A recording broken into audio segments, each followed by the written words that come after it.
राहु जी से तारे उसे कौन मारे और राहु जी से मारे उसे कौन तारे। अर्थात आमादेर कुंडलीते यदि राहु खूब भालो हय ताहले आमादेरके सक्सेसের एकदम चरम शिखरे पौঁছে देবে। আর আমাদের জন্মকুণ্ডলিতে রাহু যদি খারাপ হয় তাহলে আমাদেরকে কিন্তু মাটিতে মিশিয়ে দিবে। তাই আমরা কিভাবে সাধারণ দৃষ্টিতে কি করে বুঝবো যে আমার জন্মকুণ্ডলিতে রাহু ভালো আছে কি খারাপ আছে। আমাদের জন্মকুণ্ডলিতে যদি বুধ আগে থাকে এবং শুক্র যদি পরে থাকে, অর্থাৎ বুধ দেখা গেল 3 নম্বর ঘরে আছে, শুক্র আছে 5 নম্বর ঘরে, বা বুধ আছে 10 নম্বর ঘরে, শুক্র আছে 11 নম্বর ঘরে, তাহলে জানবো আমাদের রাহু ভালো আছে এবং ভালো ফল দেবে।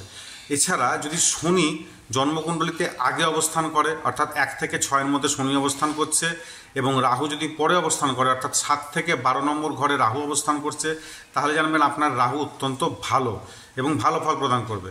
এবার খারাপে কিভাবে বুঝবো? যদি কারো জন্মকুণ্ডলিতে বৃহস্পতি 11 নম্বর ঘরে থাকে তাহলে জানবেন আপনার রাহু খারাপ। যদি আপনার জন্মকুণ্ডলিতে চন্দ্র রাহুর কম্বিনেশন থাকে তাহলে জানবেন আপনার রাহু খারাপ, কারণ চন্দ্র রাহুর কম্বিনেশনে বুধ খারাপ হয়, আর বুধ খারাপ হলে অটোমেটিক রাহু খারাপ হবে, কারণ রাহু অনেক সময় বুধের উপর ডিপেন্ড করে চলে। এছাড়া লগ্নে যদি কারো সূর্য থাকে সেক্ষেত্রেও কিন্তু রাহু খারাপ হয়। এছাড়া কারো জন্মকুণ্ডলিতে যদি রবি শনি একত্রে অবস্থান করে বা রবি শুক্র একত্রে অবস্থান করে সেক্ষেত্রেও কিন্তু রাহু খারাপ ফল প্রদান করে। আর তাই আপনারা আপনাদের জন্মকুণ্ডলী দেখুন এবং দেখে বিচার করুন আপনার রাহু কী অবস্থায় আছে।